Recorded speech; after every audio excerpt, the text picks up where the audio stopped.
E aí, pessoal, sejam muito bem-vindos à aula 2 da Olitef. Deixa eu começar virando o jogo. Na aula passada, a gente viu quando você pega dinheiro emprestado que você paga juros. E agora eu te pergunto, se fosse ao contrário, se você emprestasse dinheiro, você receberia os juros?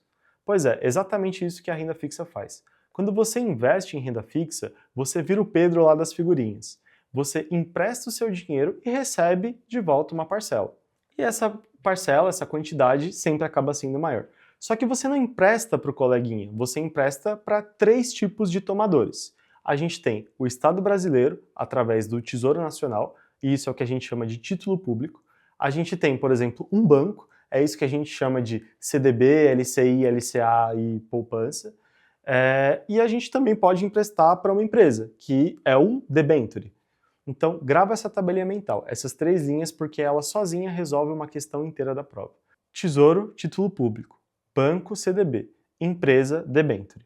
Vamos direto para o conceito mais importante dessa aula. Se você tiver que levar uma coisa hoje daqui, que seja essa frase. Investir em renda fixa é emprestar dinheiro e receber juros por isso. Peraí, professor, mas eu emprestando dinheiro? Sim. Na aula passada a gente viu que o banco ele pega o dinheiro guardado e empresta para as outras pessoas cobrando juros, certo? Na renda fixa, quem empresta o dinheiro é você. Exatamente, você vira o banco. Mas para quem que eu empresto? A gente tem, na renda fixa, três possibilidades. Primeiro, para o Estado brasileiro, através do Tesouro Nacional. Isso são o que a gente chama de títulos públicos do Tesouro Direto. Para bancos e cooperativas de crédito, através de títulos, como por exemplo o CDB. E para outras empresas de outros setores, que são as debentures. E por que tudo isso se chama renda fixa? Não é porque o valor final ele é sempre igual, é porque existe uma regra de remuneração que é fixada, ela é combinada. Então, antes de eu pegar o dinheiro emprestado, eu já sei o quanto que eu vou devolver. Se você já sabe desde o primeiro dia, é muito mais fácil entender a regra do jogo. É tipo combinar as regras antes mesmo da partida começar. E olha a notícia boa, a renda fixa no Brasil, ela usa o quê? Juros compostos. Lembra daquela aula que a gente teve sobre bola de neve? Exatamente, ela joga ao seu favor. A regra de remuneração pode ser de três tipos, e eu vou explicar com exemplos da sua vida. Pré-fixado, você sabe exatamente quanto vai receber, em reais, no dia do vencimento.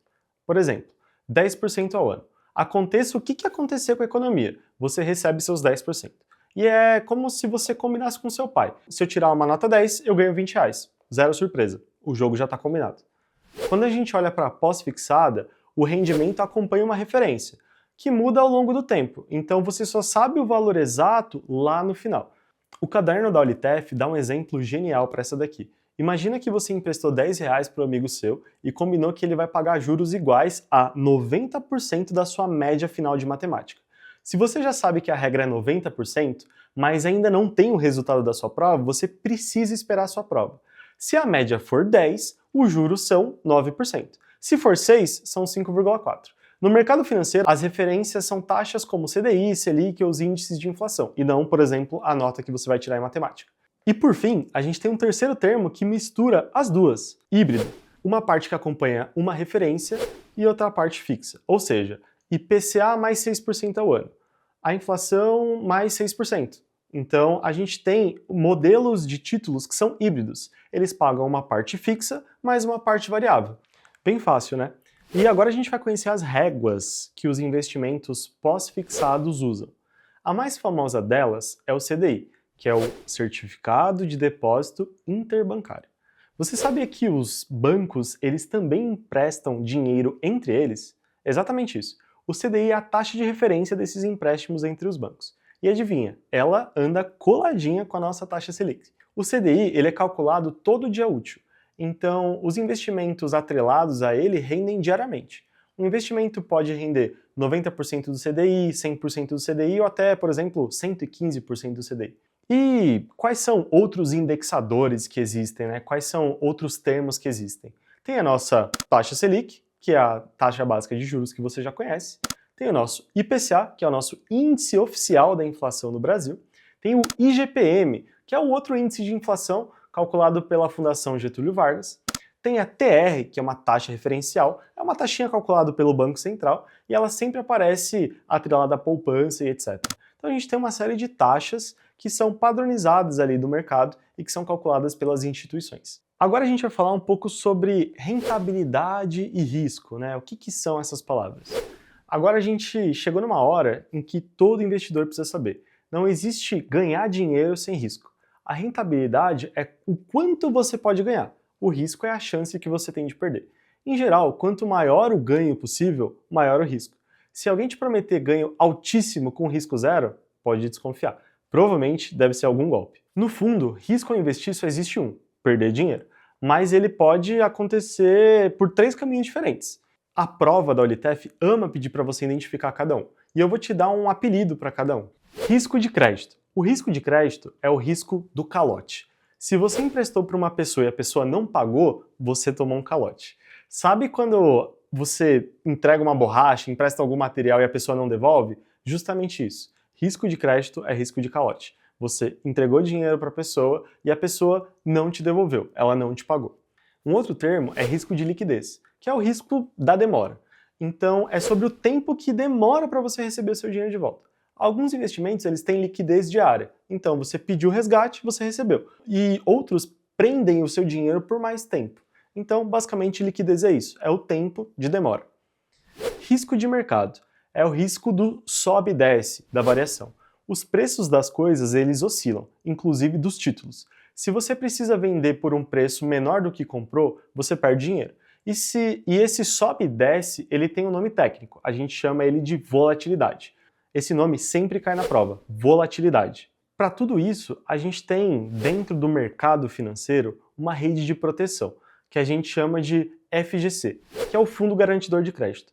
Basicamente o que ele faz? Ele garante que até um valor de R$250 mil por CPF você tenha o seu dinheiro de volta. Então, você investiu no Tesouro, você investiu em uma empresa e essa empresa faliu, a gente tem esse seguro, que é um fundo garantidor de crédito, que justamente ele devolve o seu dinheiro.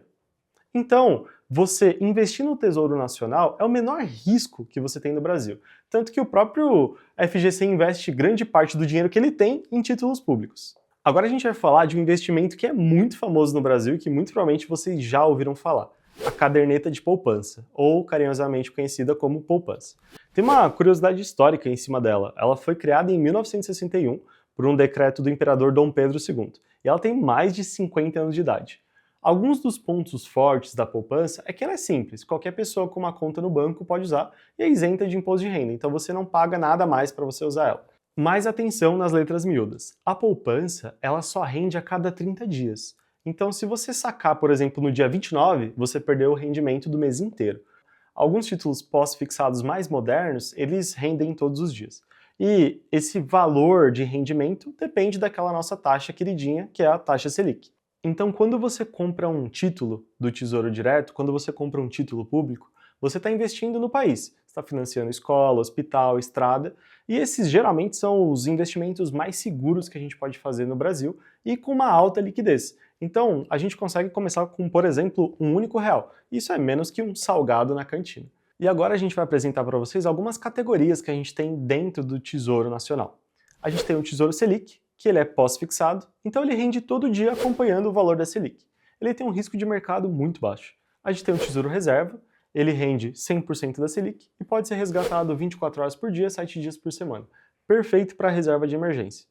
A gente tem, por exemplo, o Tesouro Pré-fixado, que é uma taxa combinada no ato, com um retorno mais previsível. A gente tem o Tesouro IPCA+, que é um híbrido com inflação mais juros fixos e etc. Então a gente tem vários tipos de produtos que são produtos do Tesouro que a gente pode estar investindo. Por exemplo, a gente tem o Tesouro Educa Mais, que é feito para pagar estudos. Depois que a gente bate uma data escolhida, ele paga uma renda mensal por 5 anos. Então ele vai rendendo ali para a gente, por exemplo, pagar a faculdade. Então, o que você precisa saber para a prova é isso, que existem títulos do Tesouro e que esses títulos eles rendem com base nos indicadores que a gente tem no mercado.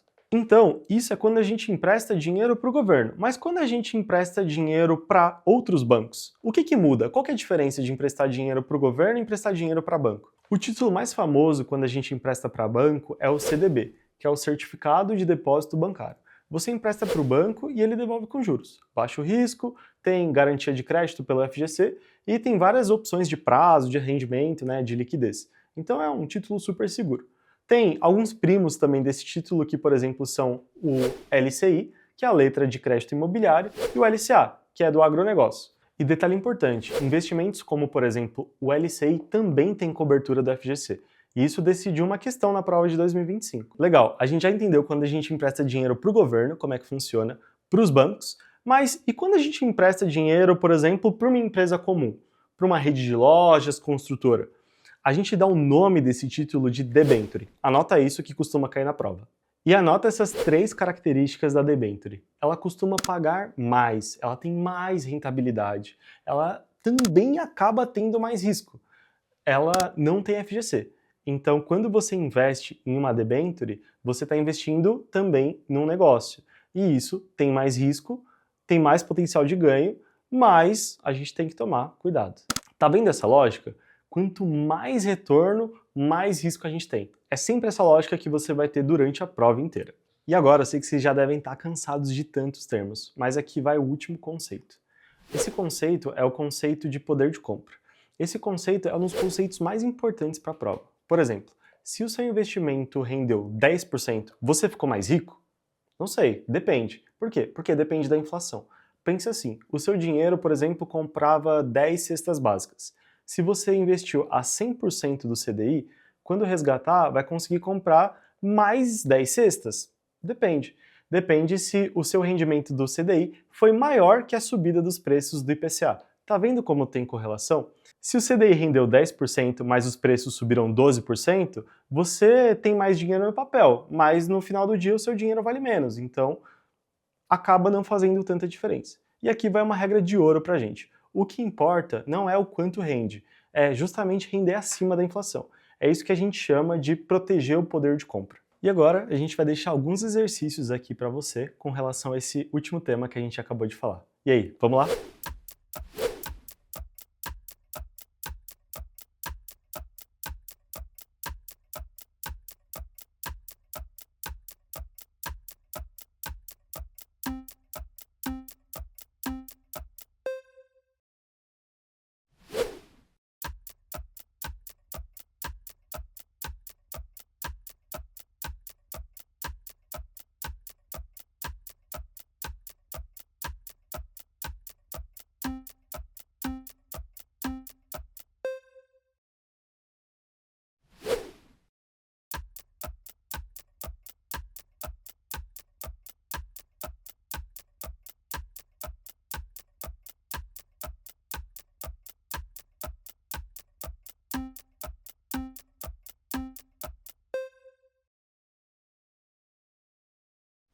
Muito obrigado por estar até aqui, espero que você tenha acertado todos os exercícios. E agora a gente vai para a nossa última parte, que é a parte de renda variável. Te vejo lá!